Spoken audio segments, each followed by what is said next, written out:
and welcome to Sport This Morning. I'm Cecilia Omogbe. I am Tayo Salam. It's great to have you join us again. All right, let's start the show talking about the Nigeria Women's Premier League. 13 clubs have registered for the new season, completed their club licensing. We just have 3 left, and those 3 happens to be Sunshine Queens. You also have Dream Stars of Lagos and, of course, Heartland Queens. They are the clubs that are yet to register, but the deadline is closed. So we have 13 in and 3 out, because the NWFL is threatening that those clubs that have failed to meet the licensing deadline day, obviously they are likely to be relegated. Yeah, so deadline was yesterday. I thought you were going to keep the clubs, the defaulting clubs on the wraps, but you exposed it already.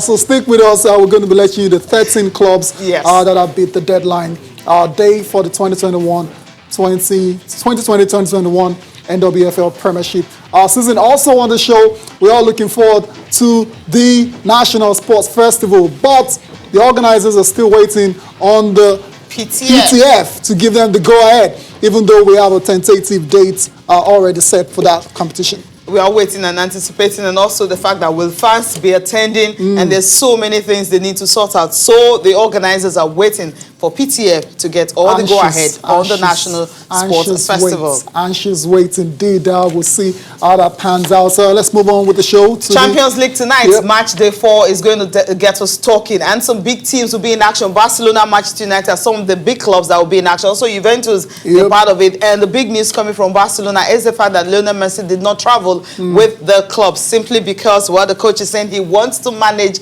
our players. I mean, he cares about the welfare of the players, even if, you know, FIFA and UEFA are really not looking that way. Yeah, a few Barcelona fans were worried when they first heard that story. What's going on with Messi again? Is there issues between him and the manager? Nah, it's just a routine rest for Messi, as well as a couple of other players who have played a lot of minutes for Barcelona and the UEFA Champions League this season. We'll be talking a lot more about the UEFA Champions League, a comprehensive preview when our guest joins us in the second half of the show. But we're starting off the show with the FIBA AfroBasket qualifiers. Just one day to go. It's just one day. Starting tomorrow. Starting tomorrow in Kigali. And I don't know, maybe I'm underrating this other side. Okay. So maybe I think I'm underrating South Sudan. Rwanda, South Sudan, and Mali. Yeah, but that's because the Tigers are just so good on the continent, and I expect nothing else than comprehensive wins in your first game for Nigeria. I mean, Cecilia, is just what it is. Look at the players that will be coming to play this competition. I mean, compared to the opponents, and then you see where I'm coming from.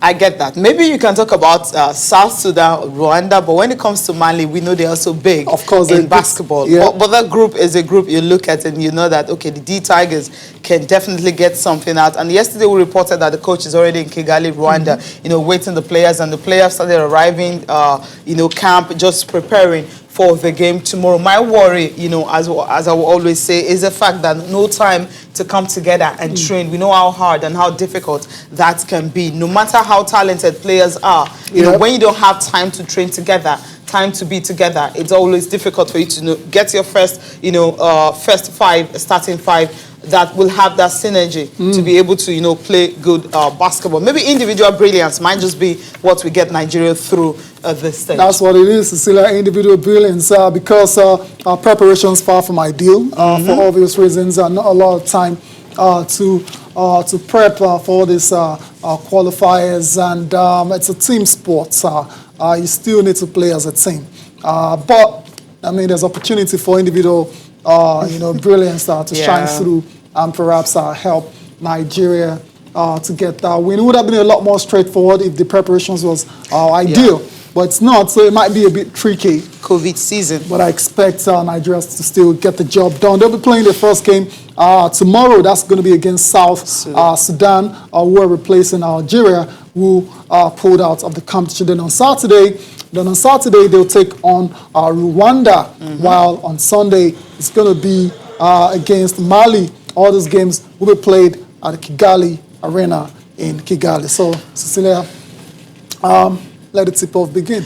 Let it begin. We Tomorrow. can't wait. Group D, that's Nigeria, Mali, Rwanda, South Sudan. And of course, we know the first game, opening game, is against South Sudan. So we're waiting and anticipating for it to kick off. Nigeria first game is on Thursday, Saturday, and on Sunday. And that's it. It's the AfroBasket 2021 qualifiers. Okay, we'll leave that there and talk about the free agents and the trades currently going on. Tayo, you've got most of the details, right? Yeah, well, I mean, like you said yesterday, it's a lot happening. A lot. You know, in the free agency world as well as the trades as well. But a notable trade or move yesterday was that of DeMarcus Cousins.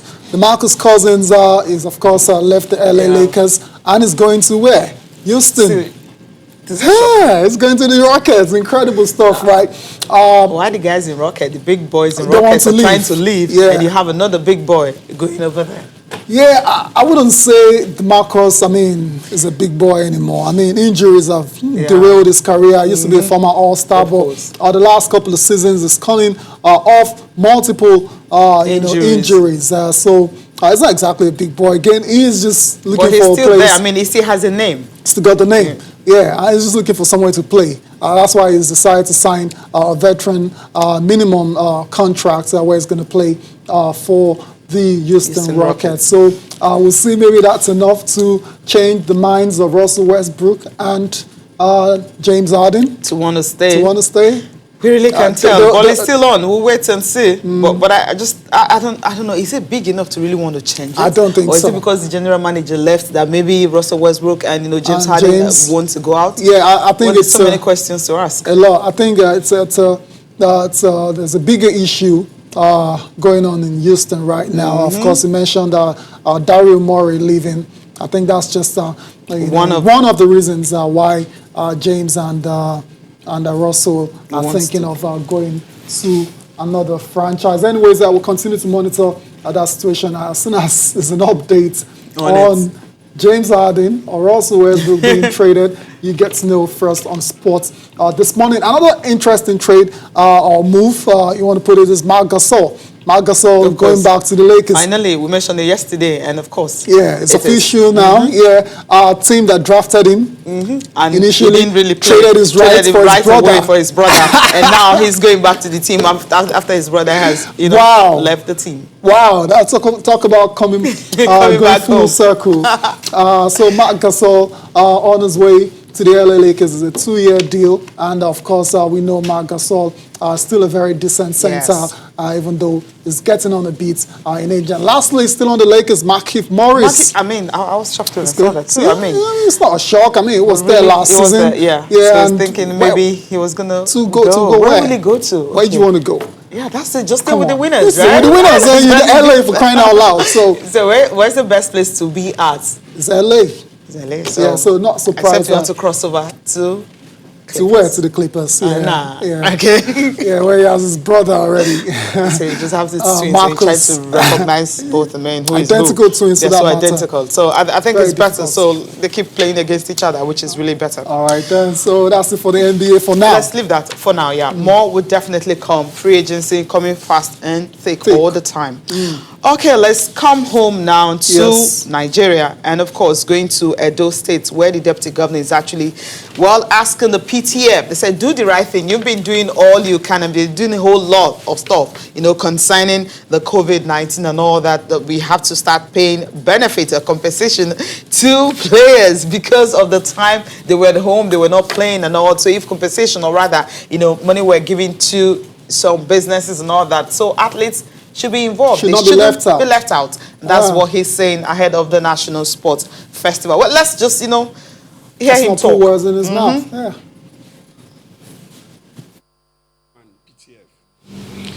Approve that we can now start combat sports.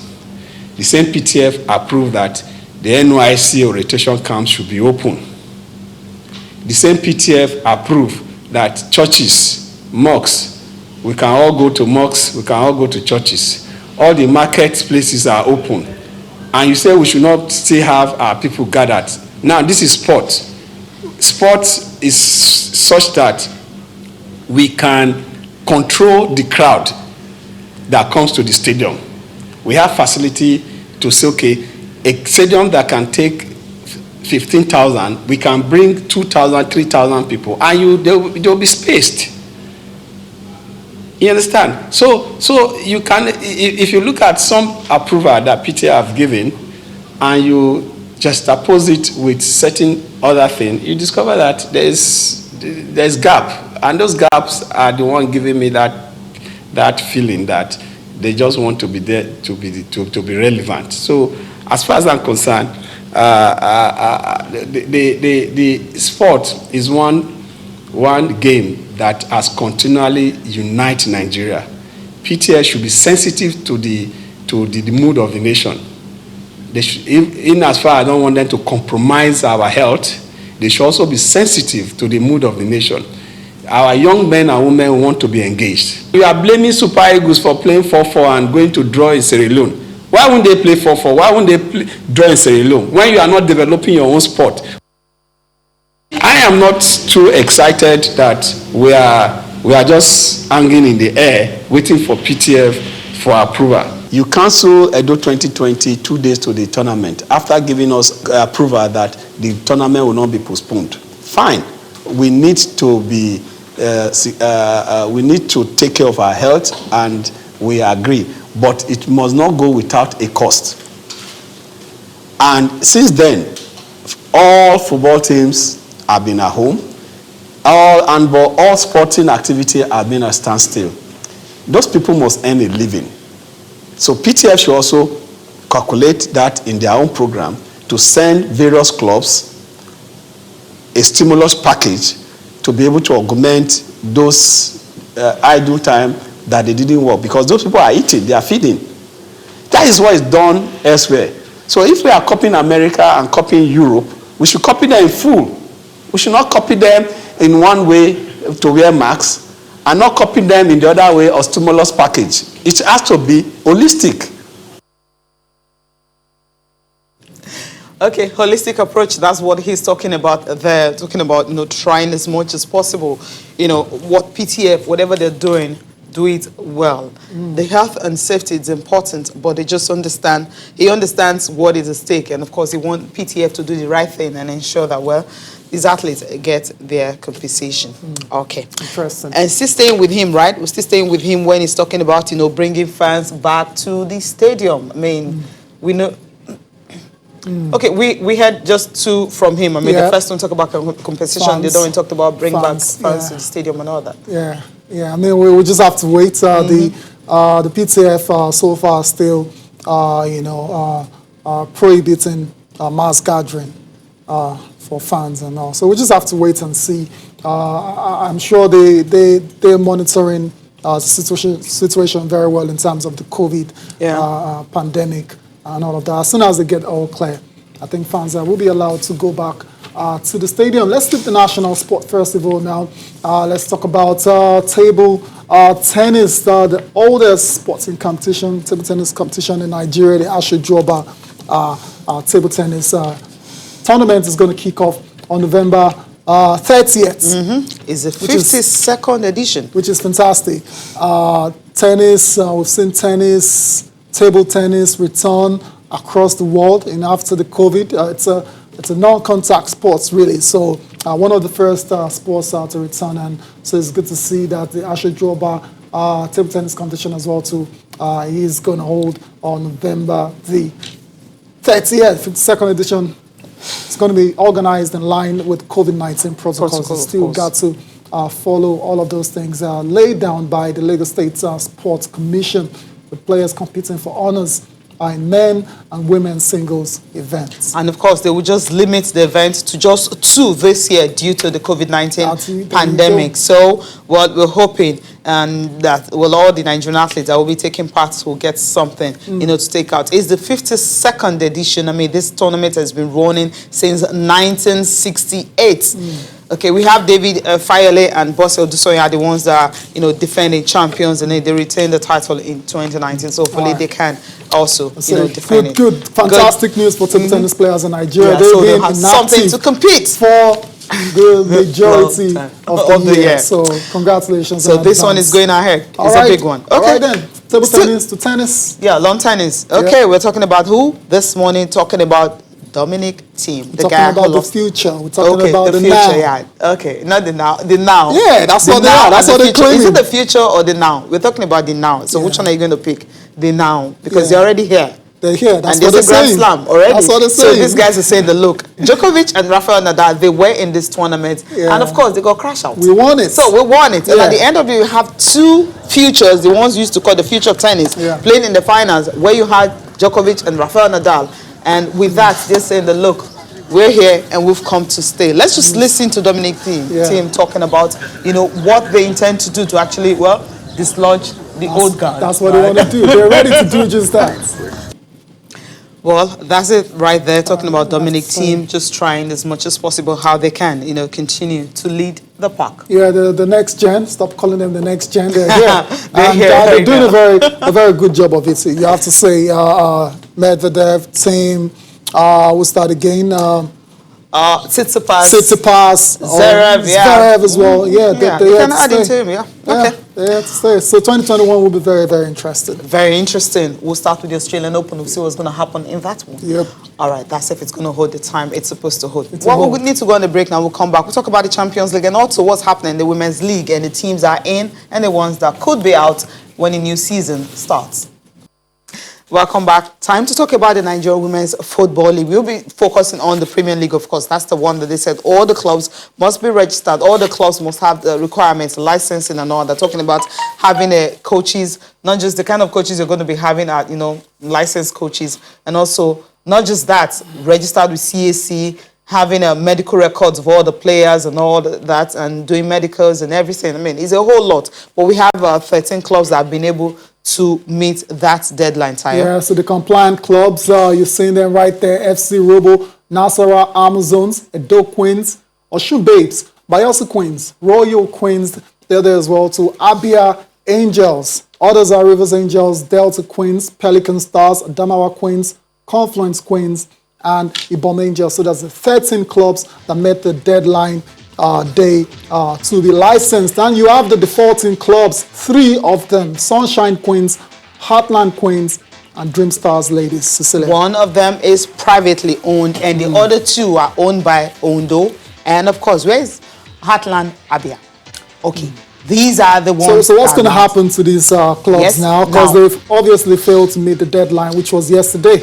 Now, according to the Chief Operating Officer of the NWFL, Mrs. Faith Ben Anuge, she said that, look, these clubs, automatically will be disqualified and relegated to play in the NWFL Championship season for 2020 season. So that's how it's. So Heartland is from Owerri. Heartland Queens of Owerri. So Imo State, yes, Heartland, Imo State, recognize that. Yeah, so Sunshine Akure and Dream Stars Lagos, right? Yeah, Dream Stars Lagos. Yeah. So at the end of the day, privately owned, that's Dream Stars of Lagos. But Heartland, it's not owned by, Heartland is owned by Imo State government. And Sunshine Queens of Akure owns by Ondo State government. So what are you government doing about your female teams in the country? Now, if they've not been able to register, I'm trying to understand what's happening with the Sunshine Stars and Heartland of Wales. You're trying to understand what? How do you mean? What's happening to the male team? Because we're talking about the female teams now. Let's focus on the ladies. Okay, focusing on this one. But it simply means that any club that cannot meet this deadline before the close of business will automatically be disqualified. And that was yesterday. And so today is Tuesday. So it simply means Sunshine Queens and, of course, Heartland of Owerri and also Dream Stars may not be part of the new season. I like that. I like that may. Because we're still waiting for ratification from the NWFL. If they will be considered. Board. Yeah, perhaps they might just give them a couple more days to fulfill all their obligations. But as it is right now, just 13 have met the deadline or currently are trying to meet the deadline. In progress, in progress for the 2020-2021 NWFL Premiership season. But if we have to go by the words of Aisha Fallow, they're talking about the chairperson and all that. She mentioned that if she has 10 clubs that have fully registered, the league will start. So she's not going to wait. I mean, I love the fact that they are being strict about it because everyone has been saying just maybe because they allow some of these clubs to play without completing all the things they're supposed to have, completed. That's why some of them are really not serious. But if the league should start without the 3 clubs we mentioned earlier, it simply means that all other clubs will have to sit up and understand that it's not business as usual. No, you have to do the right thing to be part of the league. Yeah, that's the way to go, Cecilia. It's supposed to be a professional, top-tier league in Nigeria. So if you're not ready to meet all the requirements, then it just means you're not ready to play pro football. Then you might have to just stay back for a couple years and just try and put your house in order. Perhaps you might be considered for subsequent editions of the league. So 13 clubs are in, tentatively, or 3 are out. Okay. That's what it is. All right then, Cecilia, let's leave. Let's leave ladies football in Nigeria. Let's just quickly mention the big bombshell from yesterday. Just after the show, we got the news that, not a surprise really, the CAF President Ahmad has been banned for 5 years. We knew he was under investigation, and there was a very good chance it was going to be banned. And it's a shame, because 4 years ago there was a celebration on the continent. New staff, new president after Isaiah held on for so long, and just one time in, and so much controversy, so much issues surrounding the tenure of Ahmad. But the story is, in case you missed it somehow, he's been banned for 5 years for breaching various code of ethics for FIFA. Okay, that's what it is. We have our guest right now, Bada Akintunde Johnson. Will be joining us to talk about this and so much more, reviewing the UEFA Champions League. But first, we'll start with what happened to Ahmad. I mean, the fact that, well, he's been banned for 5 years by FIFA from all football-related activities. So it simply means we're not going to be having him at the World Cup, at the next Nations Cup, and well, we don't know how long it's going to take. But for now, we know that because of misappropriation of funds, and also there's so many issues, surrounding him right now. 5 years, he will not be part of football, coming from FIFA Ethics Committee. Bada Akintunde Johnson joins us now to talk about this and more. Bada, good morning. It's good to have you join us. Thanks, Cecilia. Thanks, Tyler. It's always a pleasure to be here. Good morning. Good morning. Okay, let's start off with Ahmad. Were you surprised, because the investigation has been going on for a very, very long time? I'm not surprised.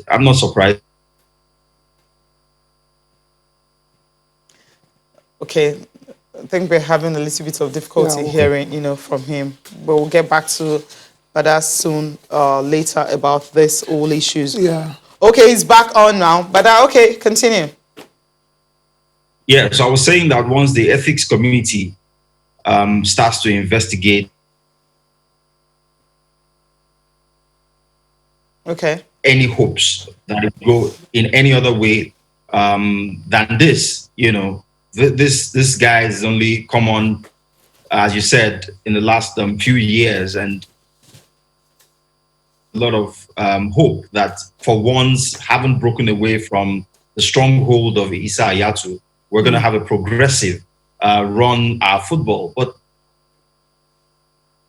to point out one or two, things that this guy has done to change football in Africa from a direction standpoint or from a strategy standpoint, one or two things that, he's done positively. And it's such a shame that Africa gets mentioned in connection with corruption yet again on the stage.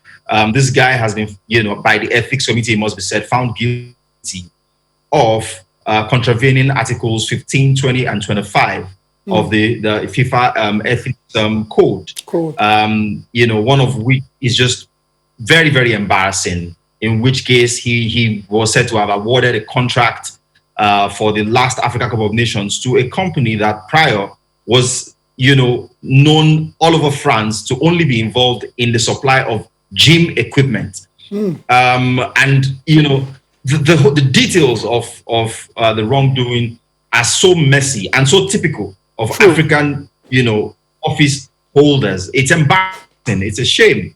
And so I hear Cecilia say, oh, he's not going to be at the World Cup. We're not going to miss him. We don't need corrupt individuals now. He's not the Super Eagles of Nigeria.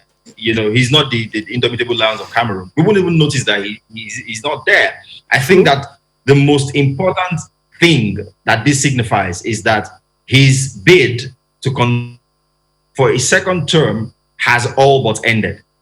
What that means is that the South African now, sits in pole position, Mosepe, to go on and win the elections if, projections and predictions are anything to go by. But I think the part that really, really, really gets to me, that yet again, another high-profile, African, call to mind Dr. Amos Adamu and all the shenanigans that followed. Call to mind certain other key individuals in Africa. And I mean, that's not to say that non-Africans haven't been, sort of indicted. If Platini is not African, for instance, Blatter is not African. Football needs to rid itself somehow of these corrupt individuals. And I'm just as heartbroken as I am that this is happening to an African. I'm glad all individual involved in our football. Like I said, I look back and there's nothing to miss, really. There is no strategic, shift in our football, in how our football is, has been run. The last Africa Cup of Nations, for instance, is probably the most unmemorable ones this guy has done for African football. That would mean that we'll miss him. We will not be missing. Good riddance. Okay. Yeah. We just hope that maybe other ones that are coming up. Okay. The question, a follow-up to this is, how do we actually checkmate some of these leaders? Talking about having this integrity test. I understand it's not just in Africa alone. Jerome Varke, even the former president Blatter. You also have Michel Platini, and there's so many others, that have gone this way. Corruption, and it's just that Hamada man. I mean, the few years we've seen him. I mean, the few years he's really soiled his hands and all that. So how can we checkmate this before they get into office? Maybe we have to have the integrity checks, some of the things we actually need to put in place here in Africa before they get into that position.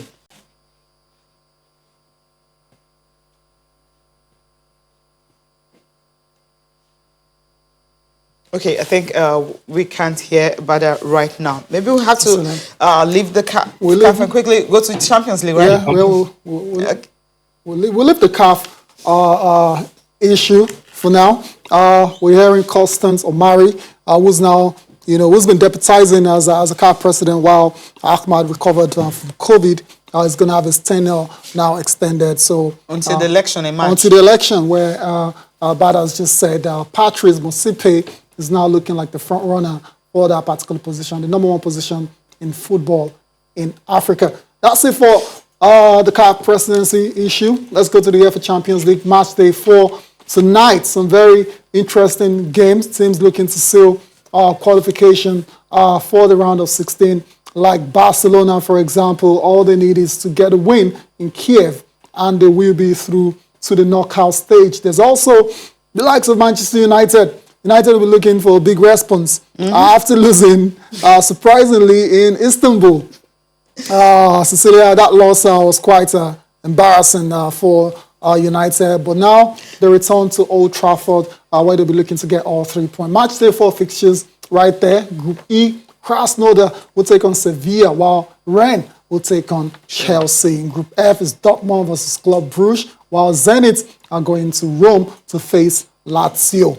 Also in Group G, I mentioned earlier, it's going to be Dynamo Kiev taking on Barcelona without Lionel Messi and Frankie de Jong, while the old lady of Turin will be hosting Ferencváros. Group H, United versus Istanbul, and PSG versus RB Leipzig. Bada is back. Yeah, Bada is back, to talk about this one. Now, let's talk about this, the big games that will get us talking. Well, outside, you don't really have, when you're looking at the Champions League now, you look at the big teams, taking on the smaller teams. Well, because of what happened to Manchester United the last time, so they'll get us talking. What will Ole do? Because he has been saying that he wants a response, from the team after that embarrassing loss. Oh, well, the truth of the matter is that since that embarrassing loss, as you call it, United haven't exactly fared much better, even on the domestic front. I saw how they huffed and puffed against West Brom at Old Trafford, haven't scored from open play before they went away and lost to Istanbul, the Turkish champions. So the least that is expected of Ole Gunnar Solskjaer today and his team is not just a win, it's a command Turkish team. But on the evidence of how this Turkish team played and the personnel that some of us who may not be following Turkish football,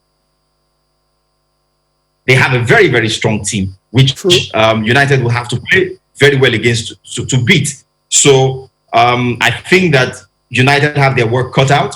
Not only do they need the win to ensure that they're on the path to progression into the next round, because remember, they still have a game against PSG, so they can't afford to not pick up at least 3 points against Istanbul. Not only do they need to win, they need the confidence. They need to get the confidence of their team, of their teaming fans all over the world back. Because for United, it's almost like since Ole Gunnar Solskjaer came in, except for the first say 15 games where he was in interim capacity and then he won a long-term contract as a full-time manager. Since he signed the contract, United would have gone on maybe 3 games or 4 games winning run, and then following with 2 games losing run.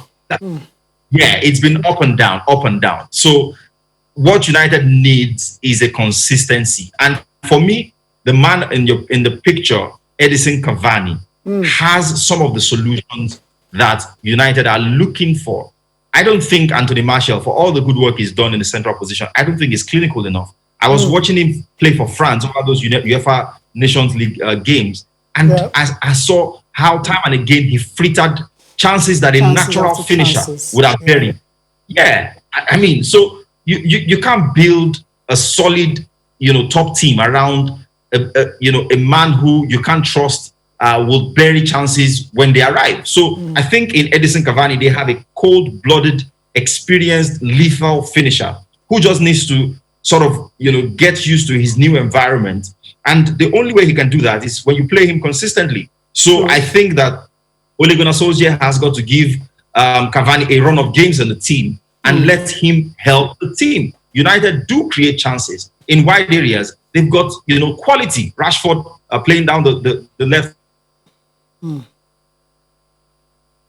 They want to mix it. Get Martial playing in those wide positions. That's why I think is most comfortable. Down the middle, he can do decent work. But when you have a more experienced guy who can run in behind defenders, who can play with his back to post, who can finish when the chances arrive, you got to play him. That's why you bought him. So I would be looking forward to having Edison Cavani lead the line for United, and looking forward to them putting a decent showing together tonight against Istanbul. I'm not a United fan, but I think that, it's quite bewildering that a team will play so well in a few games and then go on and play so badly. The game against Istanbul in Turkey was one of the worst United performances I've ever seen. Look at Mbaba's goal. Even schoolboy football, you wouldn't see stuff like that. No one was anywhere near Mbaba on the halfway line. And on the halfway line. Of course. So and still out all the time. All the time in the world. The freedom of the. So I think that United will win, but I hope that for their sake they don't make hard work of it like they did against West Brom, because that good enough performance. Even though they won, West Brom for me was the better team. They got lucky in that one. Anyways, let's get to pre-match thoughts now of Ole Gunnar Solskjaer speaking ahead of tonight's match against Istanbul.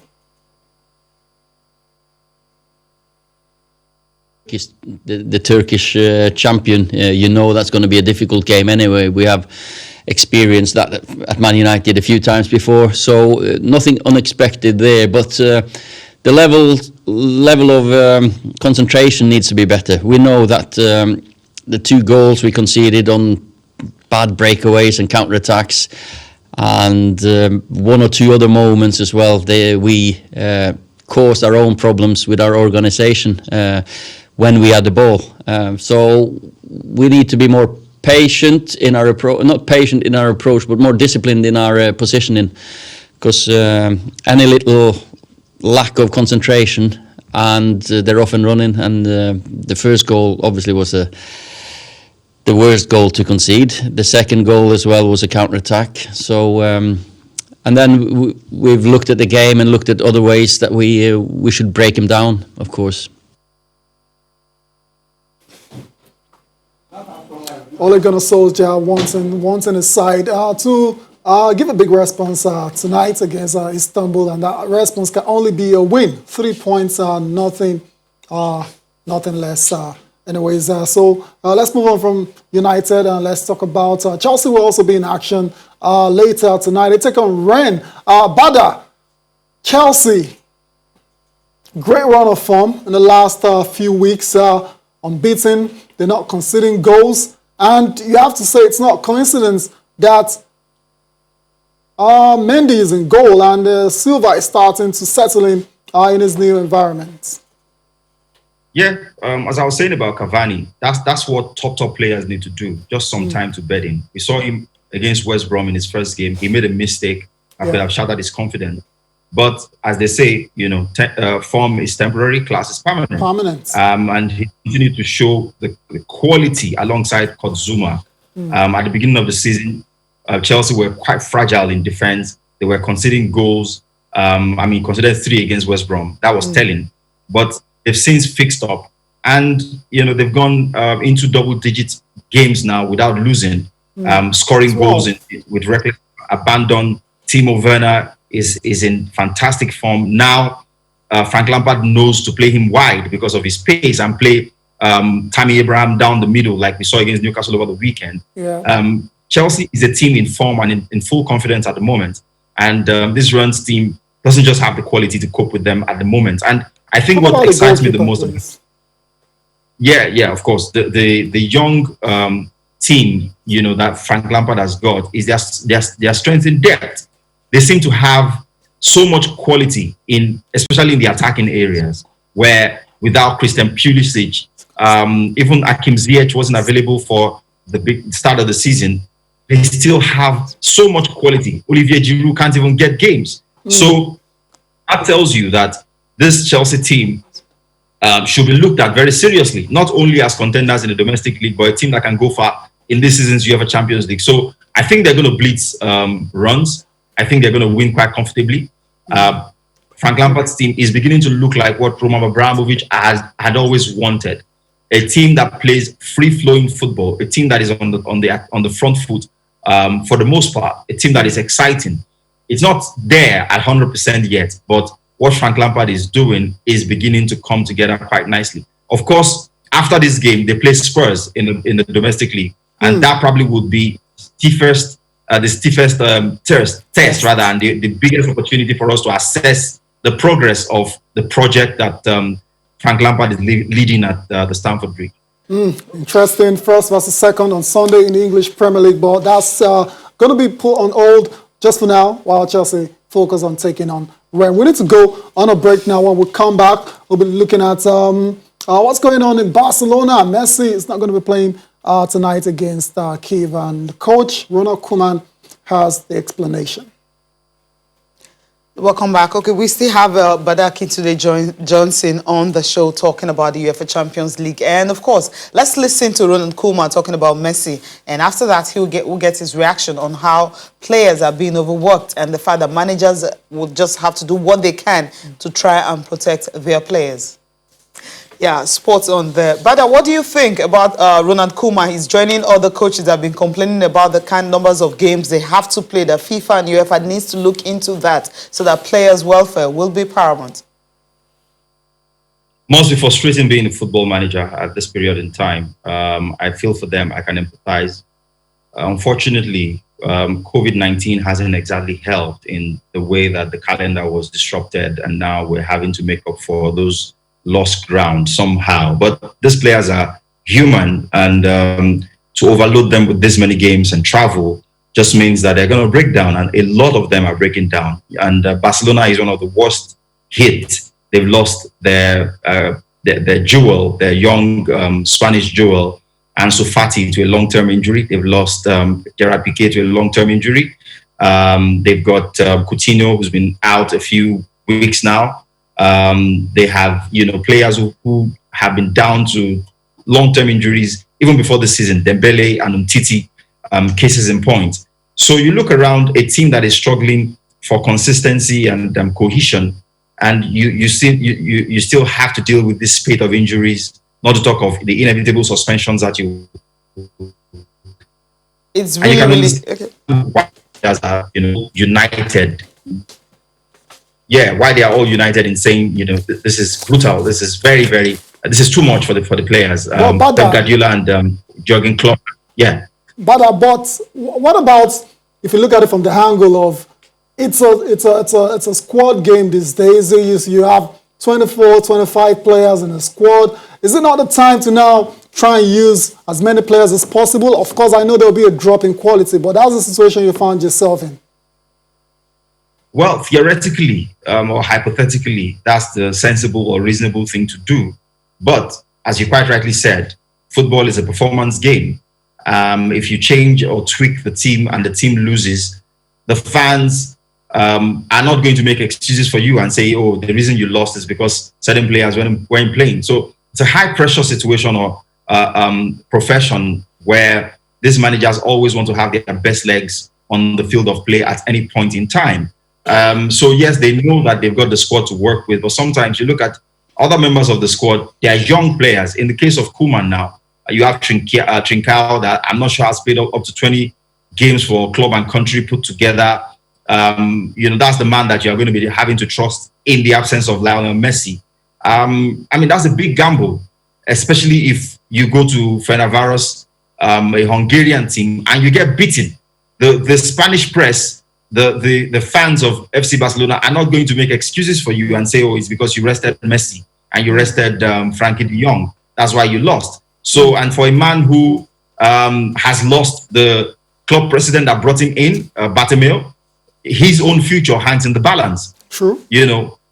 So he can't take chances as much as that's the reasonable or sensible thing to do. You still want to field a strong team that can go out there and win games for you. Interesting, because some other clubs have actually complained that, look, bigger clubs will benefit when it comes to situations like this because they have big pool of players. All of them will just be at the same level, but the smaller clubs might just have a small squad that may not be able to benefit when scheduling not as it used to be, in the sense that maybe FIFA introducing some other measures, like some time ago the EPL were talking about having a 5 substitute and all that, but that's still in the pipeline. But some coaches are not even agreeing to that level. But we have to leave that the way it is now. But the news right now we're hearing is the fact that England might just allow fans to start coming into the stadium. All right, that's him talking about that. But just in 30 seconds, can wrap this up for us. What do you make of this? How beneficial will it be to some of these clubs that have been clamoring for fans to come back to the stadium? Great news. It means survival, especially for the smaller teams. To get 2,000 to 4,000 people within the grounds might be a game changer in terms of revenues for those clubs. So, and again, from how it's going to be phased out, we hope that it will keep increasing up until such a time when we can pack at least half capacity and have football have some of its soul back. So, it's a positive news. I'm really glad in that, especially for the survival of these smaller teams that need the revenues. Well, thank you so much for joining us once again on the program. Thanks for having me, Celia. Okay, before we leave the studio, we'll just take some tweets coming from maybe 2 or 3 tweets, right? We still have that time, Tayo. I'll just take some few tweets, coming from our fans. And I'll start with, okay, who do I start with now? Quickly, okay. Now, Noble Flyer says FIFA and UEFA needs to revert to 6 changes per game to ease the stress on players, else they will start dropping on the pitch, God forbid, as these guys are not machines but humans. Sorry for the teams that lacks depth at this challenging time. Actually, the only country in Europe not doing more than 3 subs is England. So, it's England, yeah. He won 6, so he's not talking about 5 anymore. Yeah, come on. Okay, Ibrahim Suleiman is talking about Zlatan Ibrahimovic. He says, Zlatan Ibrahimovic was a good player, and I'm not doubting he will do his best. Wherever he is, I'm 85% sure he's fully ready to do his best, despite his old. He also went for that to say that I think it's high time we respect our nation. How can CAF President involve himself, in this kind of act? This is the reason why African countries doesn't have respect against European countries. And Adio says, I think team just acknowledged in that interview that the younger generation are incapable of overthrowing the big 3. They can only wait for them to retire. That says a you lot. need to go listen one again. Yeah. He's going to listen again to that. Right? Okay, Tayo, we need to leave the studio now. Okay, we've got to go. Thank you so much for watching. I'm Cecilia Mogbe. Have a great day. I am Taya Salam. See you tomorrow.